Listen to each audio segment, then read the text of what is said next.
12 অধিনায়ককে সঙ্গী করে উন্মোচিত হলো প্রিমিয়ার লিগের ট্রফি। পারিশ্রমিক নিশ্চিতের আহ্বান তামিম ইকবালের। রিয়েলি হোপ যে কমিটমেন্টসগুলো ক্লাবগুলো করেছে এই ক্লাবগুলোর প্রত্যেকটা টাকা যেরকম প্রত্যেকটা প্লেয়ার পাক, that is the top priority for me. শেষ দল হিসেবে চ্যাম্পিয়ন্স ট্রফির সেমিফাইনালে দক্ষিণ আফ্রিকা।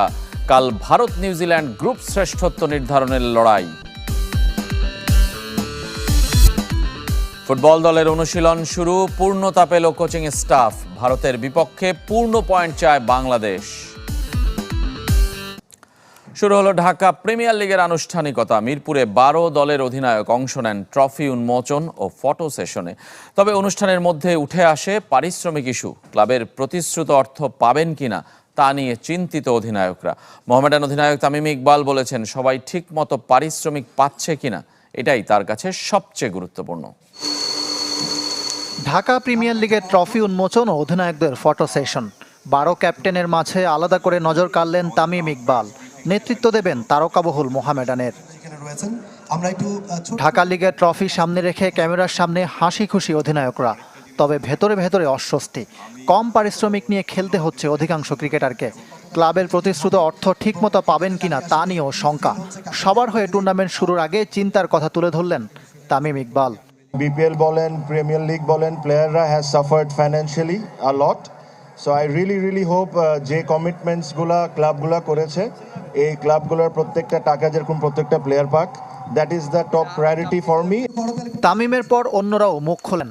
প্রিমিয়ার লিগকে পেশাদার ক্রিকেটারদের সবচেয়ে বড় মঞ্চ হিসেবে উল্লেখ করে অধিনায়কদের চাওয়া ক্লাবগুলো যাতে সময় মতো তাদের টাকা পরিশোধ করে। আম্পায়ারিং ইস্যুতেও তারা সোচ্চার। নিজ নিজ দলের প্রত্যাশার কথা শোনালেন অধিনায়করা।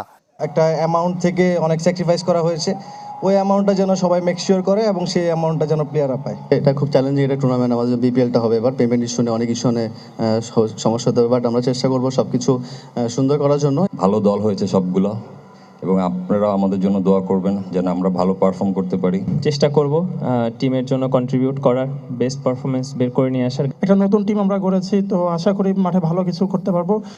এবার সবগুলো খেলা সরাসরি সম্প্রচার হবে। প্রতিদিন একটি করে ম্যাচ দেখা যাবে টেলিভিশনে। থাকবে থার্ড আম্পায়ার। আসরের title sponsor Bashundhara, powered by toilet cleaner Tylox. আশা করি এবারের লিগটা অন্য লিগের থেকে ডিফারেন্ট হবে এবং জমজমার একটা লিগ আমরা দেখতে পারবো। টাইলক্স প্রথমবারের মতো ঢাকা প্রিমিয়ার লিগে এসেছি আমরা। আর ক্রিকেটের সাথে আসলে সম্পৃক্ততা অনেক দিনের। আমি বিগ ফ্যান অফ ক্রিকেট। এখানে একজন প্লেয়ার আমার খুব পছন্দের, তামিম ইকবাল খান। বেশ কদিন ধরেই অনুশীলন করে আসছে ক্লাবগুলো। রোববার শেষ প্রস্তুতি নিয়ে পরদিন শুরু হবে মাঠের লড়াই। এদিকে দীর্ঘদিন পর ফিরছে তৃতীয় বিভাগ ক্রিকেট লিগের বাছাই পর্ব। এতদিন নানা নিয়মের বেড়াজালে মাত্র 1-2টি ক্লাব অংশ নিত এই বাছাই। তারাই উঠত তৃতীয় বিভাগে। বিগ বাজেটের রেজিস্ট্রেশন ফি থেকে নতুন ক্লাবগুলোকে মুক্ত করে দিয়েছে বিসিবি। এবার 60 দল অংশ নিচ্ছে বাছাই ক্রিকেটে। 12 গ্রুপে ভাগ হয়ে খেলবে দলগুলো। শনিবার মিরপুর স্টেডিয়ামে গ্রুপের ড্র অনুষ্ঠিত হয়েছে। সিসিডিএম চেয়ারম্যান সালাউদ্দিন উপস্থিত ছিলেন।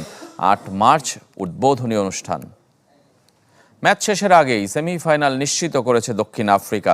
ইংল্যান্ডের বিপক্ষে জিতলে গ্রুপ চ্যাম্পিয়ন হবে। 180 রানের টার্গেটে ব্যাট করতে নেমে প্রোটিয়াদের সবশেষ সংগ্রহ 2 উইকেটে 81 রান। ইংলিশ অধিনায়ক হিসেবে শেষ ম্যাচে টস করতে নেমেছিলেন জশ বাটলার। টস জিতে ব্যাট করতে নেমে মার্কো ইয়ানসেনের পেস তোপে বিপর্যস্ত ইংলিশরা। 37 রানের মধ্যে ফিল সল্ট, বেন ডাকেট এবং জেমি স্মিথকে ফেরান ইয়ানসেন। এরপর জরুটো বেশিক্ষণ টিকতে পারেননি। তিনি বিদায় নেন 37 রান করে।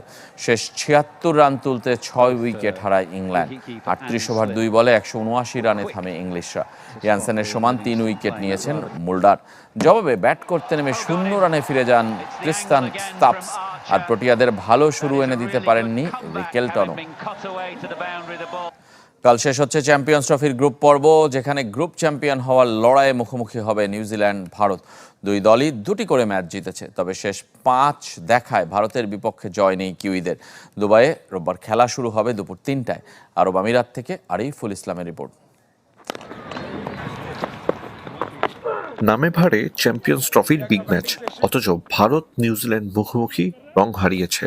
বাংলাদেশ আর পাকিস্তানের বিদায়ে নিশ্চিত 2 দলের সেমি। তারপরও ভারতীয় সমর্থকদের কাছে এই ম্যাচ বিশেষ কিছু।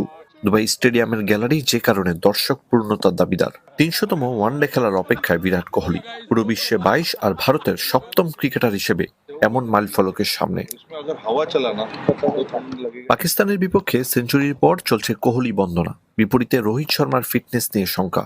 গুঞ্জন, নিউজিল্যান্ড ম্যাচে অধিনায়কত্ব করবেন শুভমান গিল। পেসার মোহাম্মদ শামিকে ঘিরে একই সমস্যার কথা উঠেছে আমিরাতে।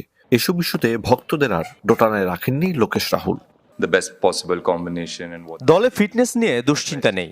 আমি যতদূর জানি দুজনেই একাদশে থাকবেন, বাকিটা নির্ভর করছে পরিস্থিতি আর টিম ম্যানেজমেন্টের উপর।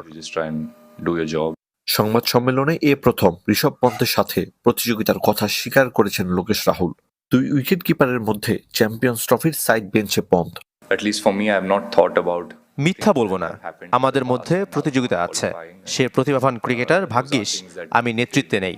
কে খেলবে সেটা ঠিক করেন অধিনায়ক ও কোচ। একই ভেন্যুতে একদিন বিরতি দিয়ে প্রথম সেমি খেলবে টিম ইন্ডিয়া, তাই অনুশীলনে ধকল নেয়নি ম্যাচের আগে। কন্ডিশন বুঝতে প্রস্তুতির ধারাবাহিকতা ধরে রেখেছে নিউজিল্যান্ড।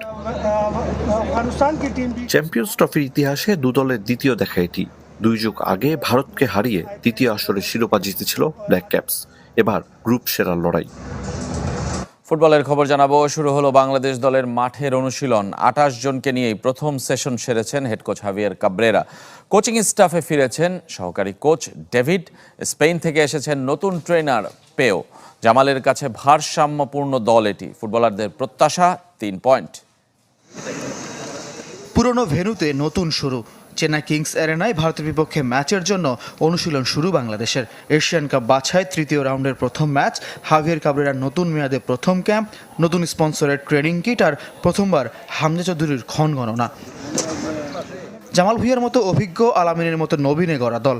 30 সদস্যের মধ্যে 28 জনকে নিয়ে শনিবার শুরু হয়েছে অনুশীলন। উপরের লেভেলের টিমের সাথে ভালো করতে গেলে আমাদের ফিটনেস লেভেলটা আরও ইমপ্রুভ করতে হবে এবং অ্যাজ ওয়েল অ্যাজ আমাদের ইন্ডিয়ার সাথে যে কিভাবে খেলবো সেটার প্ল্যান সম্পর্কে কোচ আমাদের কিছু থিওরি দিছে। এবার অনেক ইয়াং আছে, so overall is a good mixture of seniors R new players. 8-10 John last 3 বছর ছিল কাবরেরার সাথে, আর বাকিটা নতুন। So I think it's a good mix. অনুশীলন শুরুর দিন কোচিং স্টাফে পূর্ণতা পেয়েছে। দেশি সহকারী কোচ, গোলরক্ষক কোচ এবং ফিজিওর পাশাপাশি কাবরেরার সহকারী হিসেবে স্পেন থেকে ফিরেছেন ডেভিড। তাদের স্বদেশি পেও দলের নতুন ট্রেনার। জামালে দীর্ঘদিন মাঠের বাইরে থাকা নিয়ে চিন্তিত নন হেড কোচ। আমিও চাই নতুন মেয়াদের শুরুটা খুব ভালোভাবে হোক। প্রস্তুতির জন্য যে সময় আমরা পাচ্ছি তা পর্যাপ্ত। ফুটবলারদের উল্লেখ করার মতো ফিটনেস সমস্যাও নেই।